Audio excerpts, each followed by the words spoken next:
Welcome back to BCB Live, the safest station in the nation.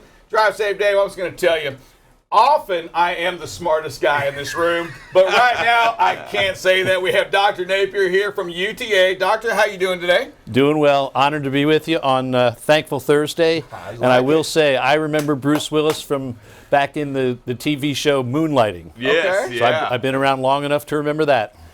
I like that show. I like it. Kind of a witty guy on that show. I'm just going to go out and tell you right now, Pulp Fiction, by far the best movie ever. I know there was a lot of people in that, but still a big fan of the Pulp Fiction movie with Bruce Willis in it as well. Our heart goes out to Bruce as he goes through, challenges. some challenges on that. And it kind of, and Dave, that disorder, it's not a disorder, it's a disease, right? Yeah, aphasia is actually a brain damage to the brain. Aphasia is actually brain damage. It could be from a stroke or a head injury, but it's incurable. They can treat some of the symptoms, but it's not curable right now. All right. Hey, Dr. Napier, let's just dive into it. We have about 27 minutes. So talk to us a little bit about your background and what you do at UTA. Okay, well, long time background in consulting, did a lot of work with implementing information systems for businesses of all sizes. Got to a certain point when I became an empty nester. My daughter went off to college. I said, what are you going to do next? Ended up going back to graduate school late in life. Got a PhD in management science with a concentration in operations management at UTA. Went out, had the opportunity to teach at a few other great universities. And then in 2013, had the opportunity to come back to UTA, and I've been there full-time faculty member in information systems and operations management ever since. Wow, that's, I can tell you this, when I become an empty nester, and I'm only a couple years in theory away from it, unless my youngest daughter has something else to say about that, I'm not going back to school. I am an empty nester, and I'm not. I'll watch a documentary on TV every day, but I won't be going back to school. So tell us what operations management and what it is that you teach. Okay, our definition of operations management is, and I'm in the College of Business, so for us, operations management is all about managing the value-adding processes that are important in any organization. So you think of all the other things that people can major in a College of Business, and then maybe separately law, legal work. But operations management basically covers everything else. So when people ask, what does your company do? The answer is you're talking about their operations. So for the value add, give us kind of dive into a little bit more of that. A value add to the manufacturer to even a trucking company. What would that be? Well, it's all about taking the inputs and turning them into something that is of value to the customer. So in logistics, it's about things you were just talking about in the last segment: the fuel and the drivers and the equipment. And turning it into what the customers want, which is the goods got from point A to point B. How big how is that degree program growing in this as you have this over at there? Because I'm thinking that with everything going on in logistics and stuff like this, how big is that growing over there at UTA? Well, we had a little bit of obscurity of the trend with the COVID pandemic response. And so it was more or less treading water for a year or two, but we're ready for a big push. We see a lot of student interest coming back. A couple of years ago, if somebody said the word supply chain to you, it meant that they were either working in the field or they were studying it as a student, or they might have been teaching it. And today, with all the high profile and talk about the supply chain disruptions. Now we say the profession is really advanced, because now we're at the point when somebody doesn't have what they need, we can actually get blamed for it. They talk about it's a supply chain problem. You're absolutely right, and we saw from President Biden when he talked about trying to get somebody to explain the definition of supply chain, and I can't help but think that we've heard so much about it that it's going to drive the students into there. When a student goes to, enters in class, what is what's their first impression on what they're even do they even have a clue what supply chain is? Or when they jump in, are they in there thinking, what? And then you start talking, they're like, oh, no, I didn't think this was what I was going to do. That's a great question, because I like to do that. In our curriculum, all students take the foundation course in operations management, and most of those students are majoring in other things, majoring in marketing or information systems or management generally. And so I asked that question in the first day of the introductory operations management class, and in a lot of cases I get kind of deer in the headlights blank stares. So I have to start with talking about it's about processes and taking inputs, turning them into outputs of value to the customer. When it comes to the supply chain, do you spend much time, or does the curriculum include a lot about the truck driver, about the trucking of the logistics side? Well, in one particular course, which I've been honored to be able to teach for the last several years, we call it Supply Chain Logistics.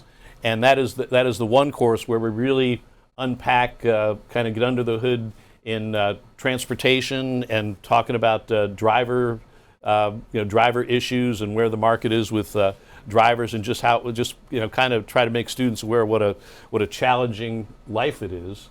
And we have other advanced operations management courses where we do deeper dives into a lot of work with quantitative tools. I know you're all on top of optimization, how that works. We've got a management science course where we go into that. But the one course where we particularly focus on warehousing and then separately transportation is that supply chain logistics course. I'm curious, and as we talk about this stuff, I tell you what, some of the things that we focus on a great deal is safety. Do you see safety buying into some of this education, or are we educating the new students on how important safety is in regards to what's going on out there on the highways and the roads and into this industry? I would say the general answer is probably no. That's probably not front of mind in a lot of the coursework, but particularly in that logistics course. And in other courses, we talk about how you're talking about managing capacity and short-term response. Typically, let's run some overtime, and we do make people aware that okay, that's a good short-term fix, but you do it too long, it becomes a death march, and you get quality issues, and then you get safety issues. So we talk about it there, but one thing I like to do in the logistics course, I always have a student assignment that we do a lot of work with students working in teams in these courses. So in the supply chain logistics class, the assignment is, I call it Talking Logistics, and the assignment is for the student team, typically three students, go out and find two people that are working in some aspect of logistics and interview those two people, interview them separately, and then come back, and part of the student assignment is just think about the questions you're going to want to ask, right, and then get the perspectives from the two people that have essentially the same job in logistics. And why two people? Because if you only interview one, you're kind of a captive audience. You get the whole worldview you get from that one person. So I have them interview two people that are doing the same job, not necessarily from the same company. Sometimes they get two from the same company, but in that is always a good part of the course when they come back and they report to the students. And I've learned a lot myself about some of the issues with the challenges of being a truck driver. There was an old country song that has a line in it: if you really want to know what gets your goods from state to state, it's Rolaids, Doan's Pills, and Preparation H.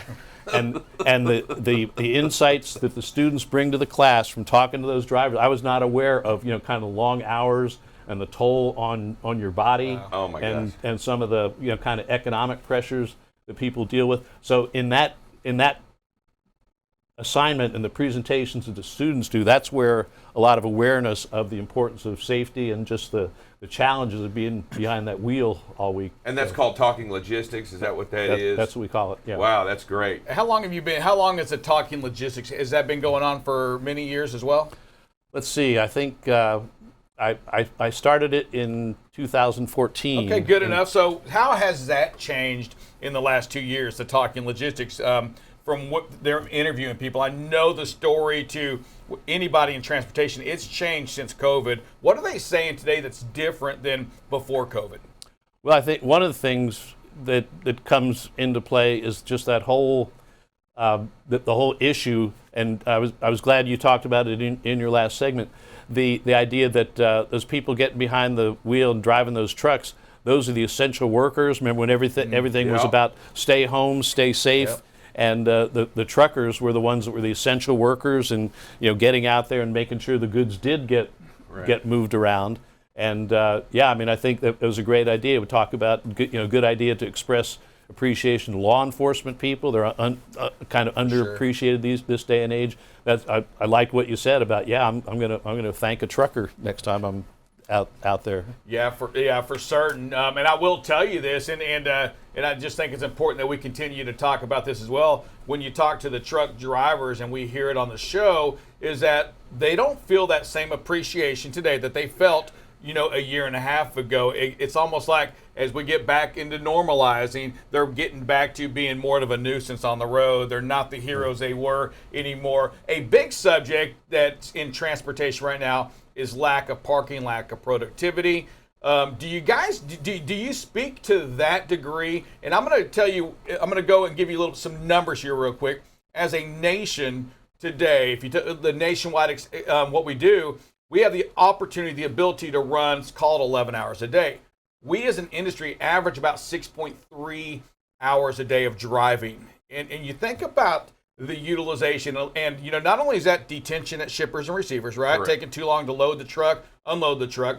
Drivers, because of lack of parking and what we see, they're losing nearly an hour a day by shutting down early because there's no additional parking, or they're just searching for parking. Wasted productivity of hours. Talk to us a little bit about, if you can, what that hour means in the big scheme of things to in logistics. You mean to think about how many miles that means that drivers can't run, and how that just can't help but raise prices as we talk trucking shortage, driver shortage, all of these things in here. My goodness, when we look at an hour a day, we're only using every driver 60% of a driver's day. Man, that needs to be taught to somebody. People have to start making some changes on the unloading, the reloading, all of that, the parking, to make a difference in the big scheme of things in this trucking industry. Wow, I really appreciate you telling me that. I mean, I've learned something today. I may not be the smartest person in the room by a wide margin. I might be in third place, or your producer's a smart guy too. But no, we address those productivity issues more. I'd say more from a point perspective. So we do a lot with quantitative tools and how to calculate, just for students to understand productivity and why it's important. And from a general perspective, just talking about how increasing productivity is generally a win in increasing efficiency. Yep. Any of those things. But no, I was not aware of the 11-hour capacity and only 6 hours being productive, called billable time. That's a light bulb going on over my head today. So thank you. No, you're it's what we do. We try to educate everybody on what we see with the numbers, but it really is. It's absolutely amazing. And I'll tell you, when we talk transportation, when we talk logistics, bad habits that were created during COVID, right? And because of the lack of capacity, because of the lack of drivers, lack of equipment, we all of a sudden saw major shippers, paying for drivers to be unproductive. Meaning that I get it's only 6 hours, but I'll pay you 10 hours for your 6 hours of time. So we saw a lot of bad habits in there, and I bring that back to what you said about the overtime, right? It's like spending money to fix a problem as opposed to using the solutions. Right. Or being a little more proactive and managing your capacity in such a way that maybe the overtime could have been avoided in the first place. What are some of the things that when students first come in and you do the talking logistics and when you, not just logistics, but your program as you introduce them to some of these things, and when they leave, what do they, because every now and then you get good feedback, right? I mean, not always, they're just looking for their grade, and some of them are just like to get out, right? But every now and then you have that one or two that, what kind of genuine feedback do you get after your when you talk on your class?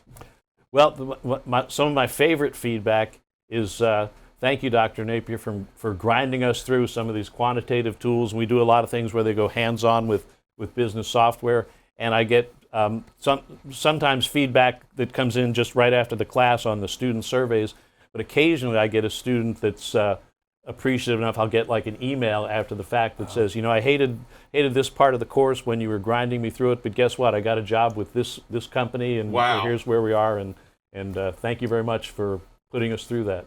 Yeah, who is? So I was going to ask that question. I'm glad you brought it up. You know, the high school coaches, if they were to coach the LeBron, they're like, I'm the one that coached LeBron back in high school. Who's your LeBron James out there in the business world right now?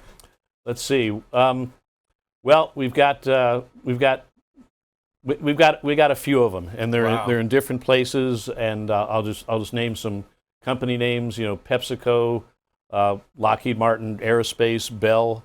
That quite a few students that came in and just embraced the concepts and worked hard and showed it, and they went out through those interview cycles, and the employers saw it, and they've had great careers. And I'm ready for you to write a book on talking logistics. I'm ready for you to get a book out there so that everybody can read Talking Logistics. Well, that would be fun, and maybe with some of the material that my students have collected over the years with talking to the drivers, and it's not just drivers, but the truck drivers have been probably the most common job category that people find and go out there. So if drivers are listening today, if you get any outreach from UTA students want to talk to you for a project, we'll please provide you. Hey, you know what? play. Next time you need a list of people like a talk to list. We'll give them a talk-to list because we have some vocal people that will be glad to tell you about the industry.